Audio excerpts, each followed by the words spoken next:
Yo, c'est Dali, bienvenue dans l'épisode 24 du podcast Light. On n'est pas lundi matin aujourd'hui, mais on est dimanche parce que demain, je pars à Istanbul, en Turquie, pour ensuite aller en Chine. Je vous en parle juste après dans le plan de semaine. Light est un podcast, je le rappelle, qui a un seul et unique objectif, quelle que soit la graine que tu aies fleurie. Pour ceux qui l'ont remarqué, ceux qui regardent sur YouTube, j'ai changé la caméra de place. On m'a dit de la mettre en face, c'était plus agréable, plutôt que sur le côté. Donc c'est ce que j'ai fait. Le seul truc bizarre, c'est que là, du coup, je lève la tête pour parler. J'ai pas trop l'habitude. Bref, pour cette semaine, les 5 grandes idées, elles sont très intéressantes, comme d'habitude, évidemment. Dans un premier temps, on verra faire un semi-marathon. Qu'est-ce que ça fait? Parce que c'est l'épreuve à laquelle je me suis confronté mercredi matin, et il y a des choses à dire. Ensuite, on verra comment devenir un homme supérieur, et on parlera d'énergie masculine et féminine. Ça, c'est un truc qui est assez nouveau pour moi. C'est une nouvelle grille de lecture, une nouvelle perspective que je trouve très intéressante et donc que j'aimerais développer. En 3, on verra un truc un peu plus psychologique avec un phénomène qu'on appelle the first instinct fallacy. Très intéressant, que j'ai découvert dans un livre de Adam Grant qui s'appelle Think Again. C'est vraiment un très très bon bouquin. Je recommande. Ensuite, en 4, on parlera des doshas et de comment trouver son dosha. En gros, c'est pareil, une grille de lecture en Ayurveda très intéressante que j'ai découvert cette semaine et qui m'a permis de comprendre des choses un peu mieux sur moi-même. Et en 5, on parlera du bon Nassim Taleb, comme d'habitude, et de la fuck you money, ce truc qu'on aime tant. Alors, avant de passer au plan de semaine, j'ai une annonce importante à vous faire. Je viens de lancer un nouveau truc. En exclusivité, vous pourrez maintenant avoir accès à mon second cerveau. Qu'est-ce que c'est mon second cerveau? C'est un truc que j'alimente depuis plus de 3 ans maintenant, avec toutes mes lectures, toutes mes connaissances, mes idées, des résumés de vidéos YouTube, de livres, etc. Bref, c'est vraiment une pépite d'or et j'ai décidé de vous le vendre parce que je me suis dit que ça pourrait être intéressant et que, bah, en fait, c'est réellement une mine d'or. Alors, il y a pas besoin, moi je le fais sur Obsidian, mais il y a pas besoin de l'application. En gros, ils permettent une option qui est de publier directement toutes ces notes sur internet. Donc, c'est ce que j'ai fait et c'est le truc auquel j'ai décidé de vous donner accès, de vous vendre pour 20 €. Voilà, j'ai pas voulu abuser sur le prix. Je pense sincèrement que c'est un truc que je pourrais vendre plus cher. Mais comme c'est pas, enfin, je fais pas ça pour l'argent spécialement, je me suis dit que c'était pas la peine.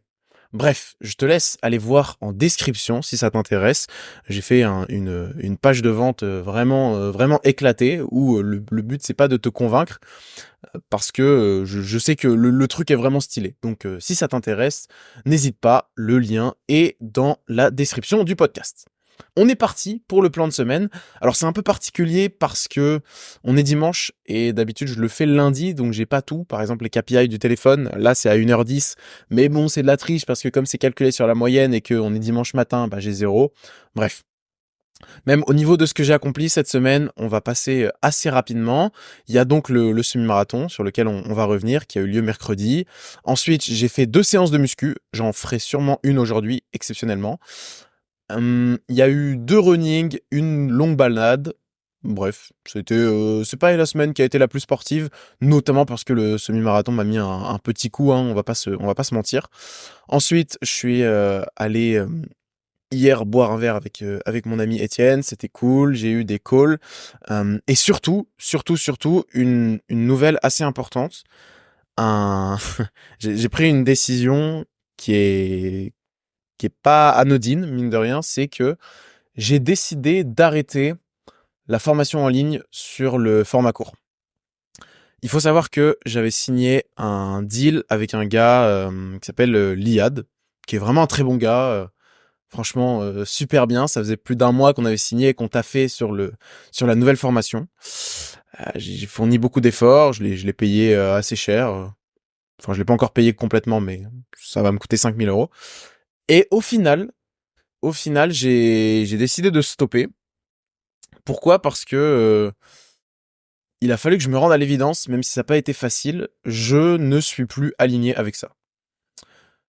Pour être très sincère, j'en ai un peu marre des formats courts, des vidéos courtes, et je pense que je vais non pas définitivement arrêter d'en faire, mais en tout cas réduire drastiquement, si ce n'est complètement pendant un temps, parce que ça me parle plus en fait.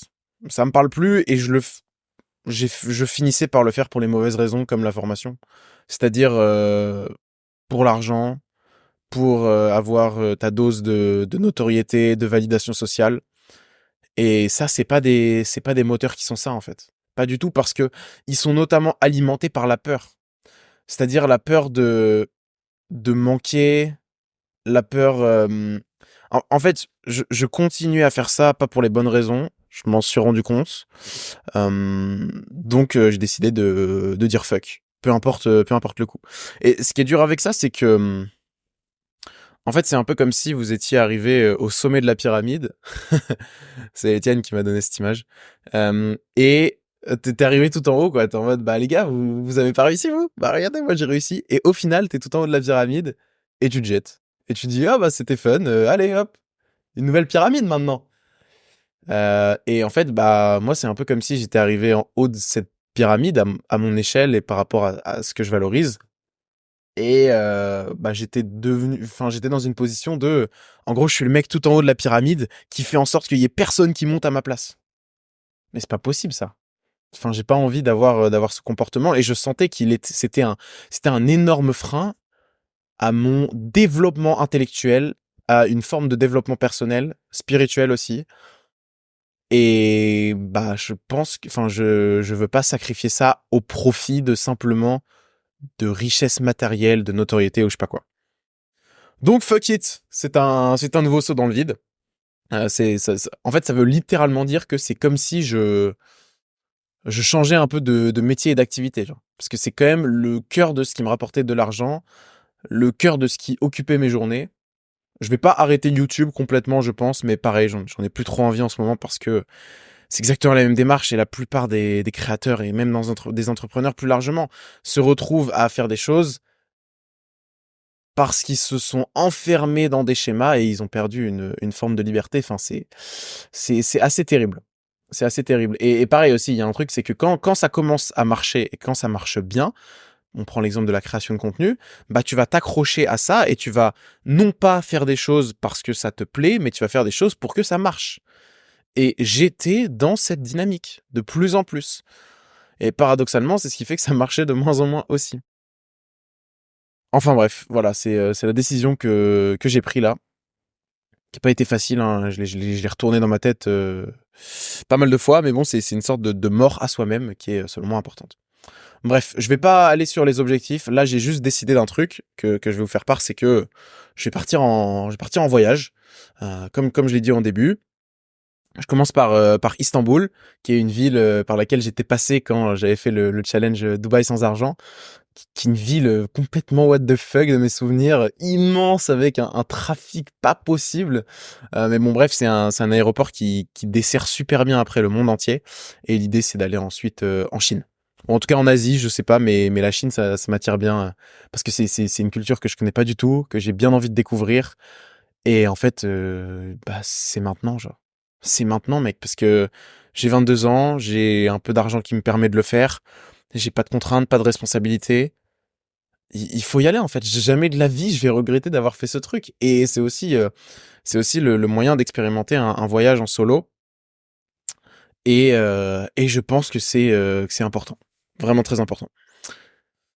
Donc bref, voilà les les changements. Mais justement, le fait d'avoir accepté ce vide et cette prise de conscience, ça m'a ouvert des nouvelles grilles de lecture et de compréhension sur moi-même que je n'aurais jamais pu affronter si j'avais été encore dans cette... Parce que en fait, le monde ne peut pas t'apporter des... Enfin, il va essayer de le faire, je pense, parce que j'ai quand même l'intime conviction que rien n'arrive par pur hasard. Et donc le monde va t'amener des trucs, mais comme toi, tu vas être dans t'as pas une ouverture qui est pleine et que t'es sur des croyances, t'es sur des schémas, etc., bah tu vas pas vouloir le recevoir.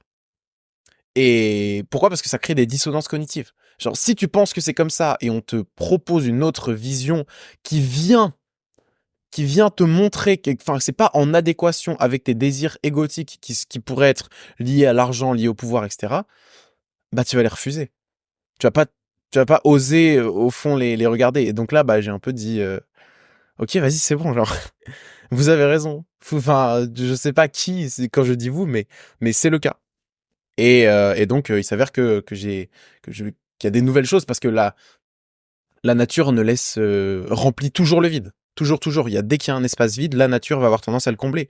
Et donc c'est pour ça que c'est une souvent une bonne chose de s'autoriser à laisser place au vide, parce qu'il y aura forcément quelque chose de pertinent dans ta situation qui va finir par arriver. Bref, je propose qu'on se recentre et qu'on aille directement sur la première idée, c'est-à-dire ce fameux semi-marathon. Encore une fois, encore un niveau d'incarnation qui fait plaisir, où on a décidé de se challenger sur un truc, et j'en suis assez fier. Alors, il faut savoir que ça faisait quelque temps que je m'entraînais un peu à la course, hein, pour ceux qui écoutent depuis quelques semaines. En général, il y a toujours 1 ou 2 running, par semaine, avec des distances, enfin en tout cas des temps qui étaient de plus en plus longs. Au final, je pense que je me suis surcoté un peu. J'avais fait 1 heure et demie la semaine dernière. Dans ma tête, j'avais fait 15 kilomètres, mais pas du tout. En vrai, je courais plutôt. Je pense que j'avais plus fait 13 kilomètres. Donc bref. Et je suis allé au bureau. Il y a des potes à moi où j'allais avant. Bref. Et je leur ai dit, vas-y les gars, venez, on va faire un semi-marathon la semaine pro. Ils étaient chauds. Et donc, c'est ce qu'on a fait. Rendez-vous 7h30 à côté de Montpellier et c'était parti. Au début, j'avoue que c'était un peu dur de se mettre en jambes. Quand tu dis que tu vas courir 2 heures, bah, ton cerveau, il est pas trop préparé à ça, quoi. Donc, tu te confrontes à des barrières d'adrénaline, tu sais, ces trucs de, ah, on arrête, on continue, ah, on arrête, enfin, bref. Et le fait d'être à 3, clairement, ça aide beaucoup parce que tu peux pas te dire, bah les gars, moi finalement je vais faire demi-tour, c'est pas mon jour aujourd'hui, je suis pas trop dedans. Non, non, je suis trop narcissique pour ça. Donc bref, on a continué. Alors mon pote qui avait l'habitude m'avait dit, au bout du 15e kilomètre, normalement, les jambes, elles vont lâcher. Mais il s'avère que ça n'a pas été mon cas. Ça a été le cas de mon pote juste à côté qui faisait aussi son premier semi-marathon. Et moi, ça l'a fait. Et en vrai, alors c'était long, c'était dur, mais voilà, je m'en suis quand même sorti plutôt bien.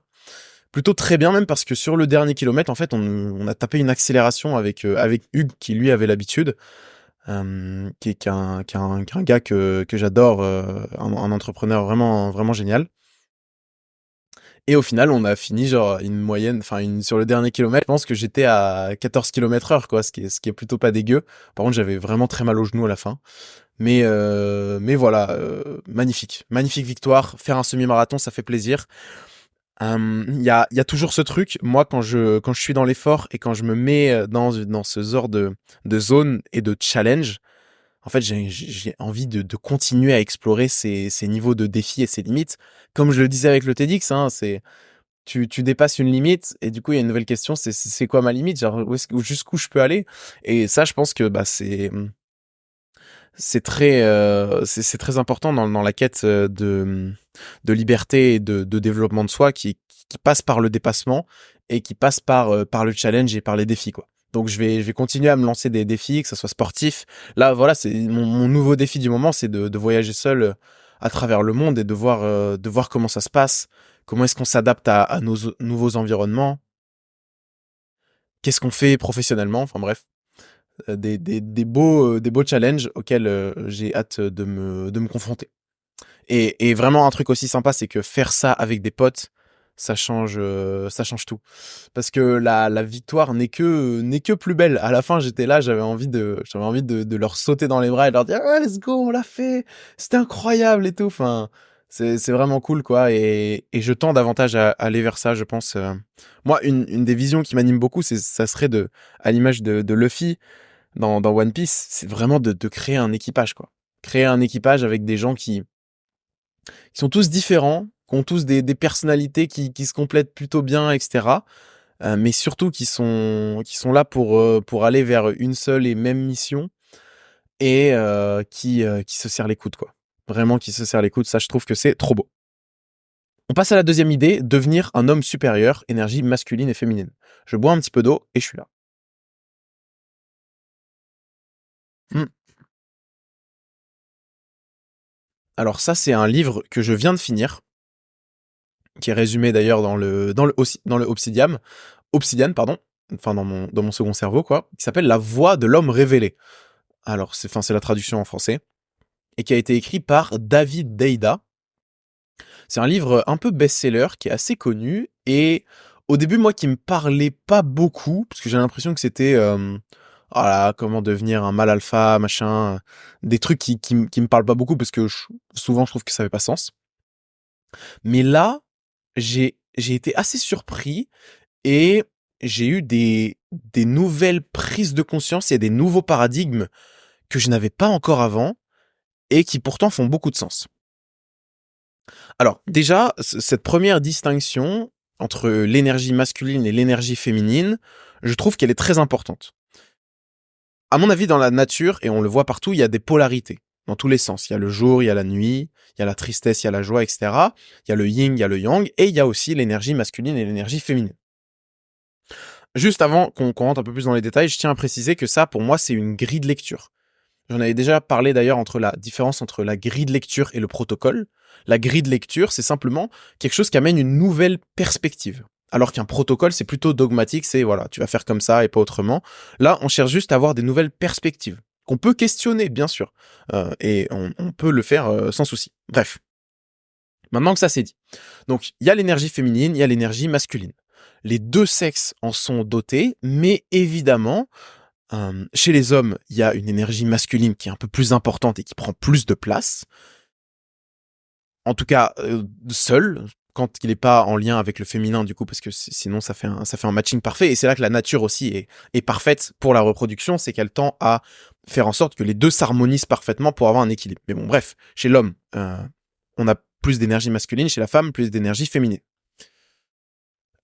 Et l'énergie masculine, sa mission, c'est la priorité. En gros, l'énergie masculine, elle tend à aller vers la mission, c'est-à-dire la quête qui peut passer par le défi, qui peut passer par le fait d'aller chercher de la liberté, etc. Enfin bref. Et le féminin, lui, il est plutôt tourné vers l'amour, l'énergie féminine, en tout cas. Donc ça, c'est voilà, l'énergie sombre du masculin. Alors ça, c'est encore autre chose. J'en parlerai après. Bref, le masculin grandit par les défis, donc l'énergie masculine, et le féminin, l'énergie féminine, plutôt par le compliment. Et un homme ne doit pas avoir peur de dire ce qu'il apprécie chez une femme et de le faire souvent. Dire par exemple à une femme j'aime tes formes l'incitera davantage à faire du sport que de lui dire j'espère que tu vas perdre du poids. Et ça montre qu'il y a des OS et des fonctionnements qui sont pas les mêmes. Quand tu dis à un mec ah je suis sûr que t'es et enfin quand tu viens toucher l'énergie masculine, on va plutôt raisonner comme ça.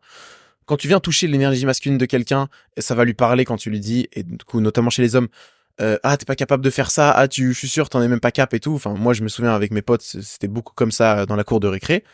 Donc voilà ça tend à se challenger par le défi, alors que le féminin ça va plus marcher par le compliment. Donc ça c'est intéressant de comprendre ça. Ensuite il y a un truc intéressant, c'est que en fait moi dans mon histoire personnelle je me suis rendu compte que j'ai assez peu, ou en tout cas peut-être pas assez, eu l'occasion de développer mon énergie masculine. Et je pense que naturellement j'ai une assez forte sensibilité, je l'ai vu notamment quand j'étais petit, donc ça qui est plutôt lié à l'énergie féminine, et ça peut passer aussi par la créativité, par la capacité à être très empathique, etc. Donc ça c'est cool, et il y a eu un moment dans l'histoire de l'humanité, je pense, où les hommes n'avaient pas du tout, et ils avaient même renié en fait cette part d'énergie féminine. Ils n'étaient pas à l'aise avec ça, et donc ça a mené à des dérives et avec un patriarcat qui était beaucoup trop prononcé. Mais le problème aujourd'hui, selon moi, en tout cas moi c'est comme ça que je le ressens, c'est que il y a une énergie masculine qui est perdue, en fait. Au détriment de l'énergie... Enfin, comme l'énergie féminine est de plus en plus mise en avant et développée, bah, la plupart des hommes ne peuvent pas développer leur énergie masculine parce qu'on la réprime et qu'on leur dit que c'est pas bien.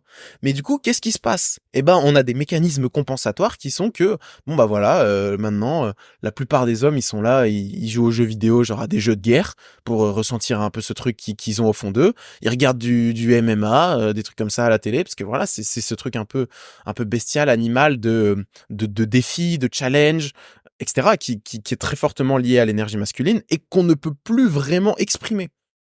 Et il y a un truc aussi dont il parle, c'est l'énergie sombre du masculin, qui est celle qui pourrait littéralement en fait tuer un homme pour, je sais pas, protéger sa famille, etc. Mais ça, aujourd'hui, c'est énormément réprimé. C'est énormément réprimé parce que, bah oui, il y a eu des dérives et c'est notamment les guerres, c'est un peu ça, c'est l'énergie masculine qui est poussée à son paroxysme. Bref, ça, je trouve que c'est très intéressant. Et en fait, si je parle un petit peu de mon histoire personnelle, moi, il faut savoir que j'ai pas eu une figure paternelle très forte et très masculine. Mais dans le sens noble et positif du terme.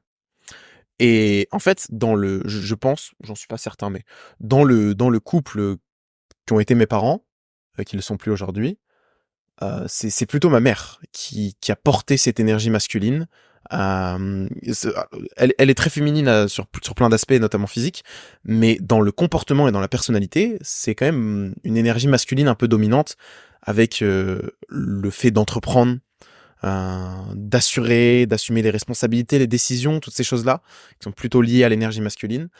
Et donc j'ai grandi avec un modèle qui a conditionné un peu cette tendance chez moi à réagir avec le féminin de cette manière. En fait, quand je suis au contact d'une femme, j'ai l'habitude qu'elle ait une énergie masculine assez développée.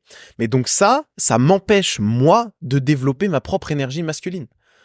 Et ça, c'est important d'en prendre conscience, et je trouve que ça m'éclaire sur beaucoup de choses, et même sur des relations que j'ai eues précédemment, ou même juste des rapports et des trucs où ça fait beaucoup de sens, en fait. Ça fait beaucoup de sens.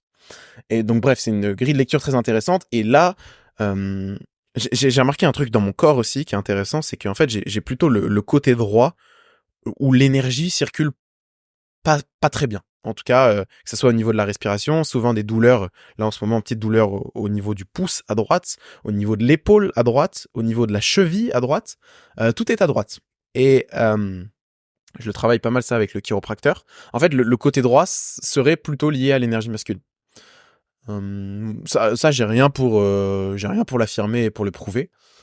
Mais en tout cas, enfin, moi j'ai l'impression que ça fait sens dans ma situation, en tout cas. Donc voilà. Et pour se reconnecter un petit peu à son potentiel et à son énergie masculine, il y a deux choses qui sont intéressantes, c'est l'austérité et la mise au défi. Aujourd'hui, l'homme moderne tend à développer beaucoup son énergie féminine, ce qui est une bonne chose, mais souvent au détriment de son énergie masculine. Et donc, passer par l'austérité, c'est-à-dire sortir des distractions, du confort, etc., c'est déjà une chose qui est intéressante. Et ensuite, le défi, ça peut passer par des compétitions sportives, le fait de s'exprimer en public, de lancer un projet, peu importe la manière dont il prend. Bref, c'est vers ce genre de choses que l'énergie masculine peut un peu se développer. Et ce que je trouve extrêmement intéressant avec ça, c'est que, en fait, ça pour moi, c'est des domaines de développement qui sont 100 fois plus intéressants que de gagner plus d'oseille et d'accumuler pour acheter une Rolex, genre. Parce que, en fait, voilà, je sais pas, ça me passionne, et ça montre à quel point l'humain est complexe, et que la manière dont on appréhende des problèmes, ou qu'on a l'impression de comprendre les choses, souvent sont très très lacunaires et pas assez profondes, genre. Ouais, et un des trucs que je fais en ce moment là pour d'ailleurs, un autre truc aussi, hein, c'est que par exemple dans le côté droit, voilà, dans le système digestif, c'est plutôt le foie. En ce moment, voilà, j'ai des petits problèmes de digestion, et mon foie a du mal à carburer. Et pour ça, bah, en fait, il faut que je remette de l'énergie, un peu masculine et que potentiellement aussi pour, pouvoir l'exprimer pleinement, je rencontre une femme qui a une énergie féminine un peu plus développée que celle que j'ai fréquentée auparavant. Mais c'est normal parce qu'auparavant, je ne pouvais pas m'y exposer et c'est là tout le truc très intéressant parce que je je ne voulais pas, ou en tout cas, je n'avais pas pris conscience de ça, de l'importance de développer cette énergie masculine. Bref, c'est un bouquin que je vous recommande, L'homme révélé, de David Aida, La voix de l'homme révélé. En anglais, c'est The Way of Superior Man. C'est très intéressant. Alors, je pense pas être en adéquation avec tout, et c'est sûr que ça vient bousculer pas mal de croyances, et notamment par rapport au féminisme et tous ces trucs. Mais j'ai quand même l'impression que, et quand j'en discute avec des femmes et même avec des potes, il y a une sorte de tendance un peu castratrice envers cette énergie masculine qui fait pas mal de tort en fait. Vraiment. Voilà, ça c'est un nouvel élan, une nouvelle direction vers laquelle j'ai envie d'aller qui fait beaucoup de sens pour moi. Et un des trucs qui m'aide beaucoup sur ça, c'est la respiration. Le fait de faire des travails de respiration, c'est un peu comme si tu permettais, parce que pareil, j'ai aussi la conviction que, et en fait, c'est pas une conviction, c'est genre, c'est la sensation, en fait. Je le ressens dans ma chair qu'il y a, il y a de l'énergie qui circule en nous, en fait. Et la respiration, c'est un peu le moyen d'ouvrir les niveaux, enfin, je dirais pas les champs énergétiques parce que je connais rien à ça, mais quand tu respires dans un endroit, bah, tu permets enfin, tu y mets un petit peu de l'énergie, tu y mets de la conscience, et donc ça peut défaire des nœuds, ça peut faire des trucs, etc. Donc voilà, maintenant quand je respire, j'essaye aussi de prendre conscience davantage du côté droit, de mettre de l'énergie dans ça, etc. Et ça m'aide beaucoup. Et la pratique aussi par le corps, que ça soit sportive, par la mobilité, etc. Ça fait des connexions qui sont très très intéressantes. Ok, troisième idée, aucun rapport, on passe du coq à l'âne, let's go, mais c'est très intéressant pour le coup. C'est ce qu'on appelle The First Instinct Fallacy. Donc là, c'est le nouveau bouquin sur lequel je suis, Think Again, Adam Grant.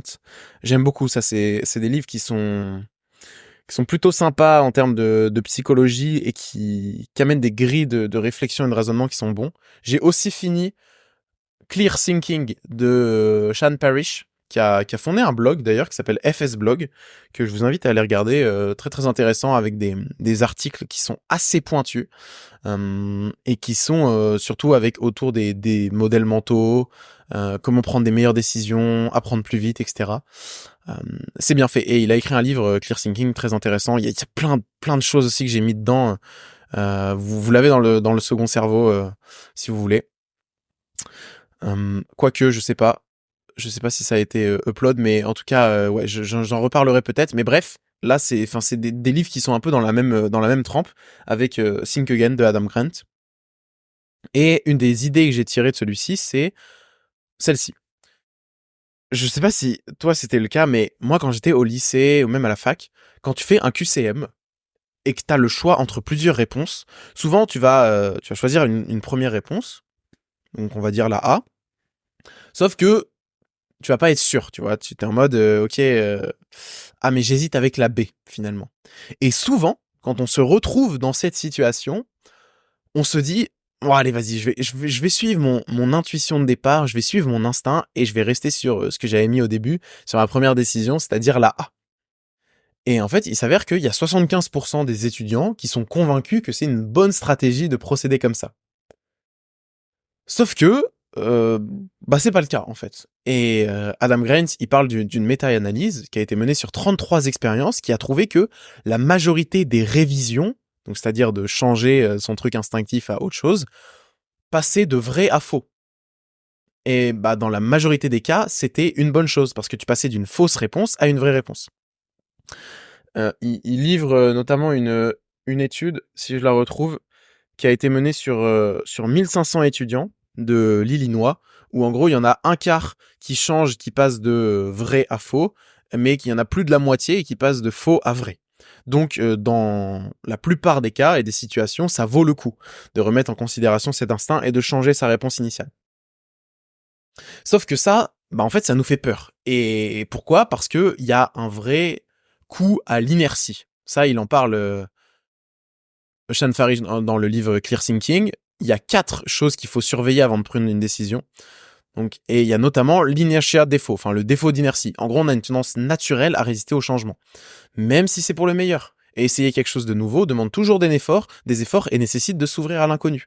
Et c'est un peu la même chose en fait quand t'as pris une décision, t'as dit que c'était ça, bah décider de prendre une nouvelle décision, ça demande de l'énergie et c'est pas toujours la meilleure chose quoi. Et donc on a une aversion pour ça un peu naturelle. Hop.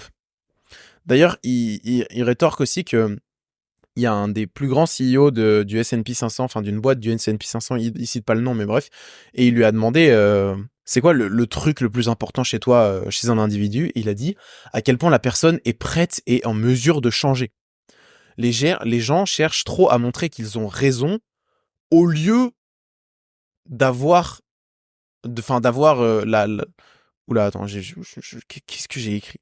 Les gens cherchent trop à montrer qu'ils ont raison au lieu d'avoir réellement raison. Voilà, c'est ça. Ce qui est pas du tout la même chose. Chercher de te dire que t'as raison, c'est pas forcément avoir raison en fait. Et donc bref, voilà, intéressant. Donc nos instincts sont surpuissants, ça j'en suis persuadé, et ils prédominent. Mais dans des exercices de la raison, souvent en fait, on se trompe quand on essaye de les interpréter ou de les comprendre. Et ça, c'est intéressant. Et en l'occurrence, bah, sur un truc qui est purement lié à l'intellect et à la raison, style QCM, bon, bah, se fier à son instinct de ah, ça, je pense que c'était la première réponse, etc.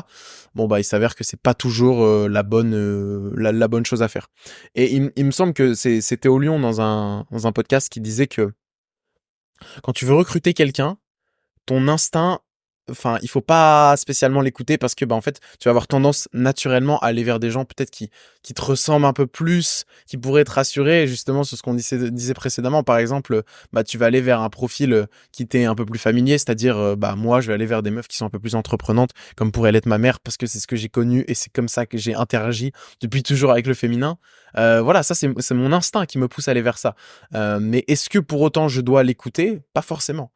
Pas forcément. Ok, quatrième idée, on va parler des doshas. Ça, c'est un truc intéressant. Donc, les doshas, c'est en gros une sorte d'énergie biologique. C'est inspiré de la médecine chinoise et de l'Ayurveda, qui stipule que, en gros, il existe 3 tempéraments, on va dire différemment, 3 énergies, qui sont le vata, le pitta et le kapha.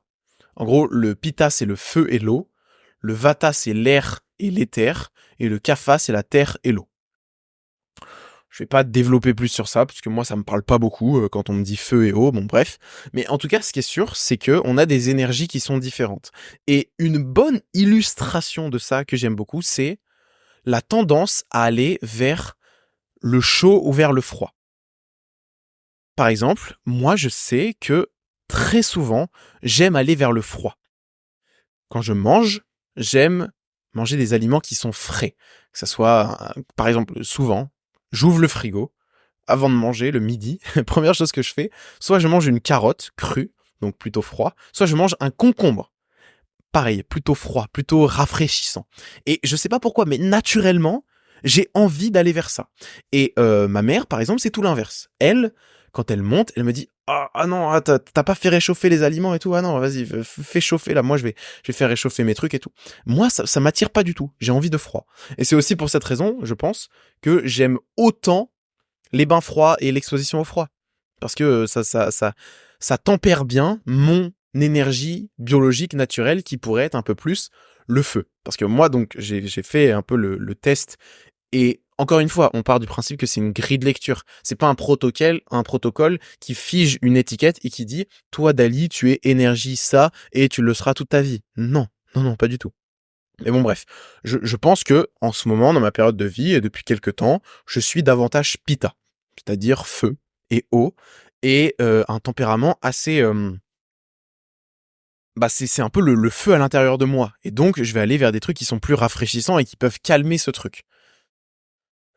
Et c'est pour ça que par exemple ça peut m'aider à orienter mes choix dans l'alimentation, c'est-à-dire quand je consomme des aliments qui sont trop acides par exemple, bah ça vient alimenter ce feu Et donc c'est pas forcément une bonne chose parce que c'est déjà trop embrasé à l'intérieur de moi.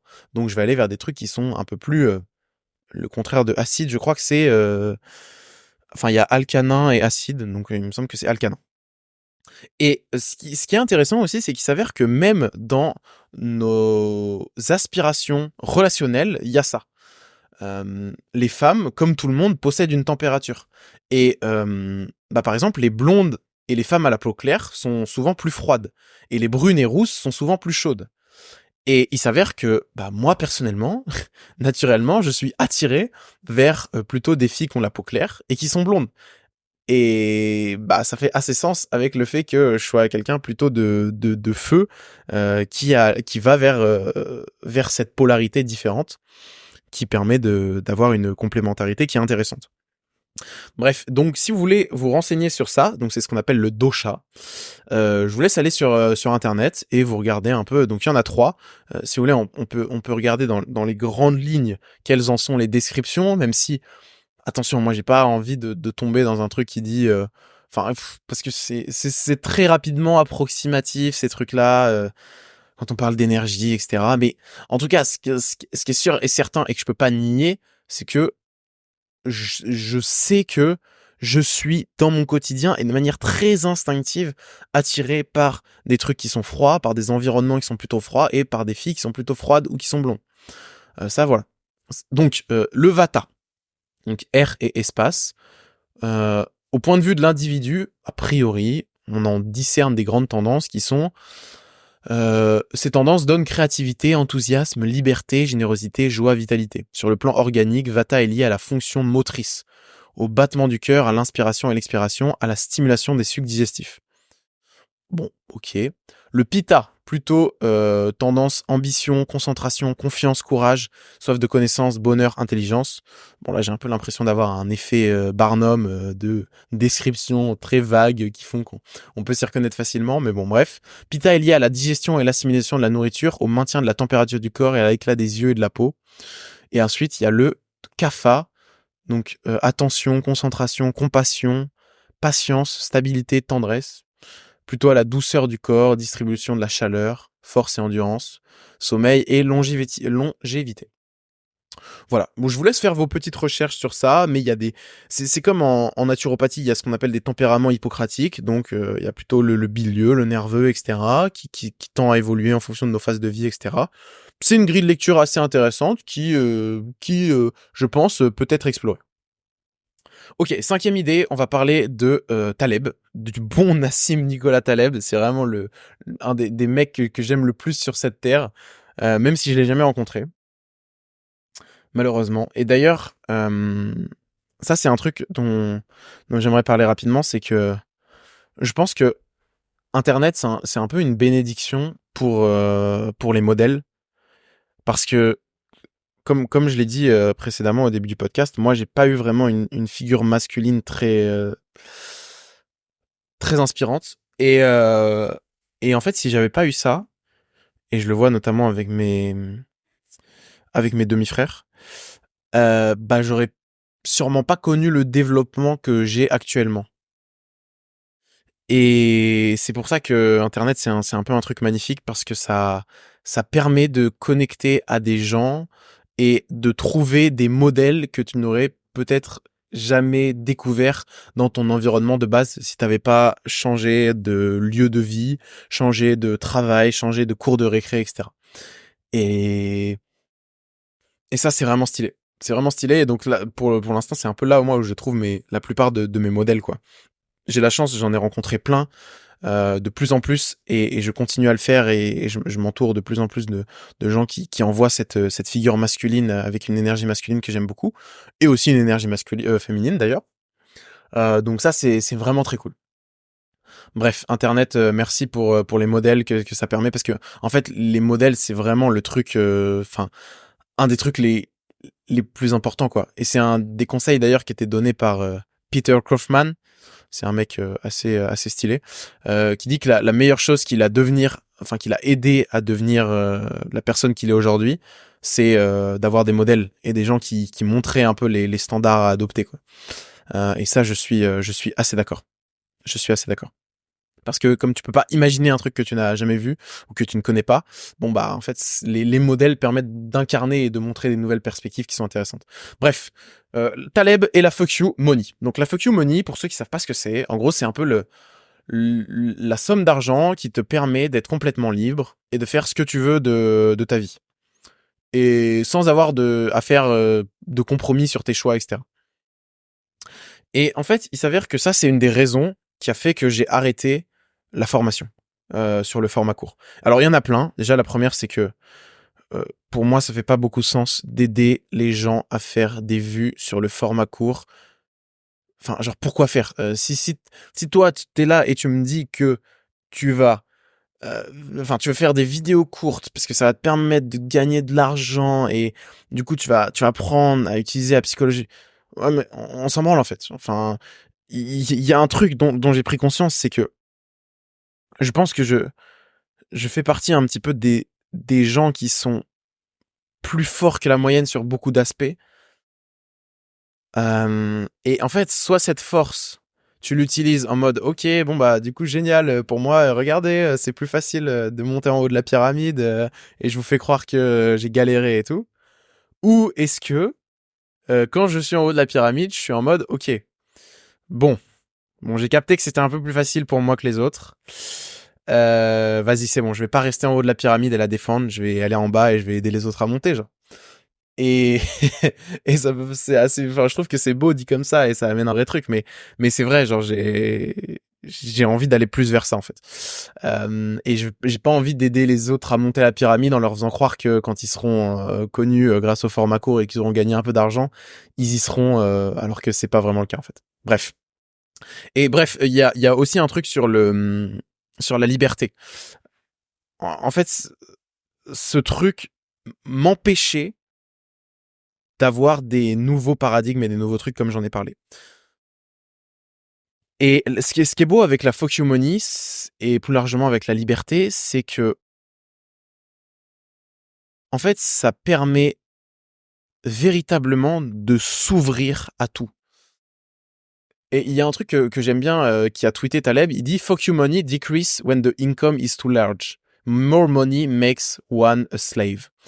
Donc la fuck you money, elle descend quand tu gagnes de plus en plus d'argent. Parce que plus tu as d'argent et plus tu deviens un esclave. Pourquoi ? Pourquoi ? Eh bien, tout simplement parce que quand tu as beaucoup d'argent, tu t'es le gars en haut de la pyramide qui est monté tellement haut qu'il a tellement à perdre que du coup, bah, il passe son temps à essayer juste de rester au-dessus de la pyramide. Et donc, ça devient un putain d'esclave de sa propre pyramide. Et il est bloqué et il peut pas faire autrement. Et je sais que si j'avais continué dans cette direction, je serais devenu cette personne. Et je ne le veux pas. Absolument pas. Et c'est pour ça que, bah, en fait, quand c'est un peu genre, c'est comme si tu mettais des couches qui étaient de plus en plus importantes. Et plus tu as de l'argent, plus tu mets des couches qui font que tu ne peux plus changer de direction et de paradigme. Genre, c'est trop coûteux en énergie et en dissonance cognitive, comme je l'ai dit précédemment, pour voir autrement.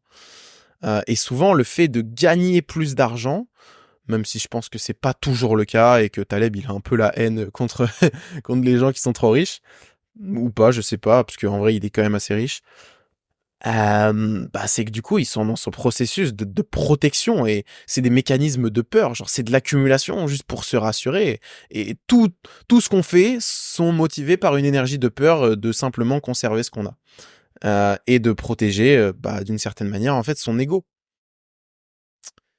Et ouais. Il y a un autre truc qui disait aussi intéressant par rapport à la liberté plus largement Taleb, c'était dans Skin in the Game, c'est que les gens qui recourent à des termes grossiers sur les réseaux sociaux montrent par la même occasion qu'ils sont libres et paradoxalement compétents, ce qui leur coûte cher. On ne montre pas sa compétence à autrui si l'on ne prend pas de risques.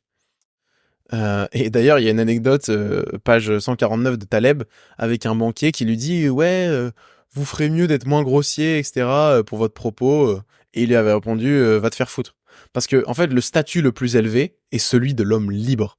Et il se manifeste souvent par l'adoption des usages de la classe la plus basse. Et en fait, le fait d'être grossier et de pouvoir se permettre de l'être, ça montre que tu es libre et que tu n'es pas dépendant d'un système ou d'un comportement qui fait que tu dois agir de telle manière pour pouvoir continuer, par exemple, à percevoir ton salaire, donc lien avec la Fokyo Money, avoir encore l'approbation de tes pairs qui te permettent de continuer à exercer dans tel lycée, machin, machin. Euh, il m'est arrivé un truc marrant quand j'ai fait le TEDx, c'est que il y avait un professeur de, je sais plus si j'en ai parlé. Ouais, je crois que j'en ai pas parlé. Il y a un professeur de philosophie à Paris Descartes. Je sais plus c'est quoi son nom, mais ça n'a pas d'importance. Le gars a à peu près 50 ans. Et je pense qu'il a lu 10 fois plus de livres dans sa vie que moi. Et qu'il a sûrement une culture générale qui est bien plus importante. Le truc, c'est que il a fait le pire TEDx, en fait. Et comment se fait-il? Eh bien, en fait, le gars a décidé de donner un cours et de faire comme d'habitude dans ses cours de philosophie. En fait, ça se voyait qu'il n'était pas libre et qu'il faisait ça parce qu'on lui avait appris de faire de telle manière, comme apparaît Descartes, et que selon lui, bah, c'était comme ça qu'il fallait faire. Mais en fait, non. En fait, non. Et c'était le pire TEDx, c'était le truc le plus ennuyant. Il était derrière son ordi, il faisait rien. Il a passé sa soirée au buffet à manger tous les gâteaux, parce que bah, y a que ça un peu qui l'anime, j'ai l'impression. Euh, Bah en fait, je me suis rendu compte que ce gars était certes très intelligent, mais que il n'était pas en capacité de transmettre les informations. Et ça, je pense que c'est notamment parce que il a pris l'habitude d'être stylé et de montrer sa compétence auprès de ses pairs, au lieu de montrer sa compétence auprès de ses élèves. Et ça fait lien avec ce qu'on disait il y a 2 semaines sur le biais du coach sportif. D'ailleurs, j'en ai encore eu un exemple. Euh, je suis allé faire un foot avec mon petit frère vendredi. Il a décidé d'ailleurs de passer 24 heures sans écran. Ça lui fait beaucoup de bien et donc bah, c'était cool. C'était le moment de reconnecter en sa compagnie. C'était vraiment génial. Euh, on est face à deux gars qui ont genre 40 ans et une fille qui a, je pense, 9 ans, un truc comme ça. Et en gros, ils sont venus au stade pour l'entraîner. Et du coup, ils ont ramené les coupelles et tout. Et j'ai vu à quel point ils projetaient. Et je le vois parce que bah moi ça a été ça aussi avec mon père. C'était vraiment son genre. Mon père n'a pas réussi à être footballeur professionnel. Il a projeté son désir et il a dit mon fils sera footballeur professionnel. Genre. Bon bref. Et du coup j'ai vu exactement la même chose et ils entraînaient la fille de 9 ans. Genre elle faisait des gammes de football. Ils l'engueulaient. Genre ils étaient en mode fais mieux ton contrôle. Attention là, concentre-toi bien machin et tout. Genre, la meuf elle a 9 ans et ça se voit qu'elle en a absolument rien à faire genre. Elle progresserait beaucoup plus rapidement d'ailleurs si tu la laissais sur le terrain avec les autres à côté là, qui sont en train de faire un five et un match et qui s'éclatent. Non, non, elle était dans son coin, genre, avec les coupelles, et elle faisait les gammes, genre, tac, contrôle, passe, fais attention, tac, contrôle pied droit, contrôle pied gauche. Enfin, c'est terrible en fait. Et là, eux, ils se disent, ok, c'est comme ça qu'on va faire en sorte que la meuf progresse et qu'elle devienne vraiment forte au foot. Sauf que, en réalité, c'est pas comme ça qu'elle va devenir fort. Et c'est ça le pire et qui est contradictoire. Bref, je pense vraiment que le kiff et de faire les choses pour le plaisir sont des conditions de performance, non pas de performance mais surtout d'épanouissement qui est super important. Et c'est une des raisons qui fait que le podcast là je compte jamais le lâcher, je pense, parce que en fait je prends trop de plaisir à faire ça. Et même si y a pas de beaucoup de récompenses, y a pas beaucoup d'argent ou j'en sais rien, c'est pas grave, genre. C'est pas grave, j'aime bien faire ça et je vais continuer à le faire. Quitte à renoncer aux millions de vues sur les formats courts, c'est pas grave. C'est pas grave. Bon, ça fait 40 minutes, on arrive tranquillement à la fin. Est-ce que j'ai des recommandations? Bah, d'acheter mon second cerveau. Par contre, attention, je vous préviens, hein. Une fois que tu l'as, il peut avoir un problème, c'est que tu me connais un peu trop bien, quoi. Vraiment, c'est le nectar et tout le savoir que j'ai accumulé depuis 3 ans. Il y a vraiment toute ma tête, quoi. Bon, heureusement, j'ai toujours encore un petit coup d'avance et que je continue mon développement. Parce que c'est ça aussi le problème, je trouve, du jeu de l'argent, c'est que souvent, c'est au détriment de son développement. Pourquoi? Parce que tu t'opposes au changement. T'es dans une tentative de protection de tes ressources et d'accumulation. Et donc, tu grandis plus, en fait. Tu grandis plus, tu retiens ta respiration. Souvent, c'est ça. En tout cas, moi, la démarche dans laquelle j'étais par rapport à ça se manifestait comme ça, et donc c'est pour ça que j'ai décidé d'arrêter. Mais je pense qu'il y a un monde où dans 6 mois, je lance une grosse boîte et c'est parti, hein, avec un pote, mais pour faire un truc qui aura du sens. Ça c'est sûr et certain. Pas pour faire de l'argent, mais vraiment pour avoir un impact sur le monde et me sentir utile. Et on verra bien. On verra bien ce que l'avenir me réservera. On se voit la semaine pro. Je vais prendre le micro avec moi en Chine. Donc là, normalement, le prochain podcast, je serai en Chine. C'est plutôt marrant. Ou en Turquie. On verra si je prolonge le séjour. Ou peut-être encore ailleurs enfin, je sais pas. On verra bien. Mais en tout cas, ça va être le kiff. Et un truc aussi que je peux vous dire, c'est que n'attendez pas d'être blindé et complètement libre pour faire des trucs. Genre, faites-le maintenant. C'était Dali, tu peux mettre 5 étoiles si ça t'a plu et si je t'ai ouvert sur des sujets et des perspectives. Ce fut un grand plaisir. Ciao.